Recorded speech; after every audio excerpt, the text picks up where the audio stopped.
जय हिंद साथियों, आप सभी के बीच लेके आ गया मनीष सर फिर से एक्सरसाइज 4.2 का क्वेश्चन नंबर कितना है। क्वेश्चन नंबर है 1 का 4 एनसीईआरटी सॉल्यूशन। तो फिर से लेके आ गया है, तो देखते हैं इसमें होता क्या है। तो हमारे पास ये जो दिख रहा है भिन्न के फॉर्म में दिख रहा है, इसका भिन्न का जोड़ कर सकते हैं ना। तो यहाँ क्या हो जाएगा, भिन्न का जोड़ जो करेंगे तो कितना होगा, एलसीएम होगा 8। यहाँ पर कितना होगा 8 8 दूनी 16x²। ये चारों यहाँ पर कितना होगा, फिर यहाँ पर 8 तो यहाँ हो जाएगा 8x। फिर यहाँ पर 8 से 8 में भागा देंगे तो 1, और 1 को 1 से गुना करेंगे तो होगा 1 बराबर 0।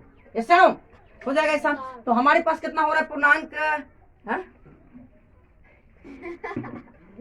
तो अब हमारे पास पूर्णांक क्या हो रहा है, तो 16x² माइनस 8x प्लस 1 इसका 0। तो हमारे पास यहाँ जो पूर्णांक हो रहा है यह क्या हो रहा है, 16x²। आज तो बड़ा सामवत आया है, कयामत खींचेगी, सामवत खींचेगी। ओह क्या क्या बोल रहे, यहाँ पर कितना हो रहा है 16x² माइनस कितना हो रहा है 8x है ना, माइनस 8x और कितना हो रहा है प्लस 1 है ना, बराबर 0 गुणा 8 होगा कि नहीं होगा। तो यहाँ कितना होगा 0 होगा ना, और यहाँ कितना होगा 16x² माइनस 8x प्लस कितना होगा 1। तो अब हमारे पास जो वैल्यू हो रहा है तो यहाँ अब गुणनखंड के तौर पर ले सकते हैं ना। तो अब यहाँ क्या हो जाएगा हमारा वैल्यू, तो यहाँ क्या होगा, तो E1 है।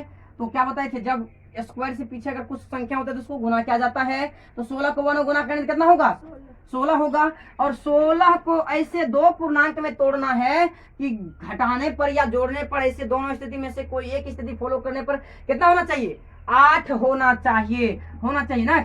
मैं इसीलिए दोनों स्थिति का नाम ले रहा हूं क्योंकि गुणनखंड एक ही तरह का नहीं होता है, तो हजारों तरह का होता है। तो इसलिए बढ़िया से सुनिएगा आप लोग, है कि नहीं है, क्योंकि ऐसे में तो फिर कहिएगा कि घटाने पर जोड़ने पर दोनों काम एक ही कैसे हो जाएगा। तो ऐसा कभी नहीं होता है। ऐसा होता है कब, जब या दूसरा भिन्न आ जाएगा या दूसरा गुणनखंड आ जाएगा तो विद्यार्थी तो कंफ्यूज हो जाएगा। इसीलिए मैं बोला हूं कि दोनों में से एक ही रूल फॉलो होगा, चाहे जिसमें हो, या जोड़ करके हो या घटा करके हो, इतना 8 पूरना चाहिए। इसीलिए मैं बोलता हूँ बार बार वही बातों को, तो इसका गलत नहीं मानिएगा। तो यहाँ पर क्या हो रहा है हमारे पास, तो अब हमारे पास कितना 16x² माइनस 8x प्लस 1 है कि नहीं है।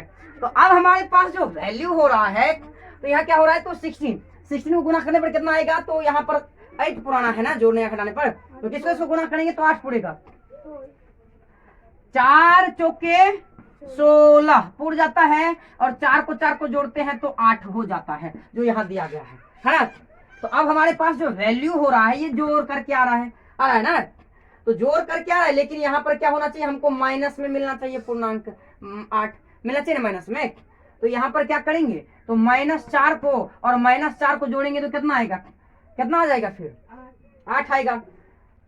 तो यहाँ पर कितना होना चाहिए, चिन्ह किसका लिखा जाएगा, तो माइनस का। यहाँ क्या लिख सकते हैं 16x² माइनस 4x और प्लस कितना हो जाएगा 1 बराबर 0। ये 0 बराबर सवाल में ही दिया गया था। इसका क्या कहता, शून्य ज्ञात करने नहीं, मूल ज्ञात करने के लिए कहा था, सवाल में लिखा गया था, यानी शून्य की ज्ञात करना है इसका। हमारे पास क्या हो रहा है यहाँ पर, अब यहाँ पर कॉमन कर सकते हैं ना, कॉमन कर सकते हैं। क्या कॉमन होगा, फिर यहाँ पर 4 होगा कॉमन, तो यहाँ कितना होगा 4 होगा कॉमन, नहीं यहाँ x है, हाँ 4 होगा कॉमन, निश्चित तौर पर होगा 4 कॉमन। यहाँ कितना हो जाएगा 4x, चलो 4x ले लेते हैं कॉमन, हाँ ये बात तो सही है, 4x ही कॉमन होगा।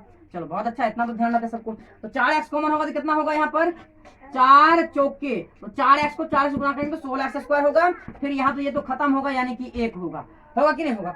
फिर क्या होगा, यहाँ पर कितना खंडन किया जाएगा, यहाँ पर कितना कॉमन ले लें, यहाँ पर भी कितना कॉमन किया जाएगा, यहाँ पर 1 कॉमन होगा, 4 लोगे तो यहाँ पर नहीं कटेगा। तो यहाँ पर कितना ले लेंगे, 1 कॉमन लेंगे, और -4 हमको पुराना है, तो इसीलिए यहाँ पर -1 कॉमन लेना होगा कि नहीं होगा। -1 को 4x को गुना करेंगे तो -4x होगा कि नहीं होगा। फिर यहाँ पर -1 को और -1 को गुना करेंगे तो +1 होगा कि नहीं होगा। तो अब हमारा ये दोनों वैल्यू बराबर है, इसका मतलब गुणनखंड सही है। तो अब हमारे पास ये जो वैल्यू होगा, तो एक ऐसा होगा, दोनों में से कॉमन करेंगे तो 4x - 1, और कितना हो जाएगा, दूसरा हो जाएगा 4x - 1। ये तो दोनों एक ही पूर्णांक आ गया जी। तो अब क्या होगा, तो जब 4x-1 बराबर 0, तब क्या हो जाएगा 4x-1 बराबर 0, तब तो वैल्यू तो वही आ गया, आया कि नहीं आया। तो x बराबर x बराबर कितना आ जाएगा 1/4, दूसरा x बराबर भी 1/4 हो जाएगा, ऐसा होगा बस। हाँ, तब तक के लिए जय हिंद।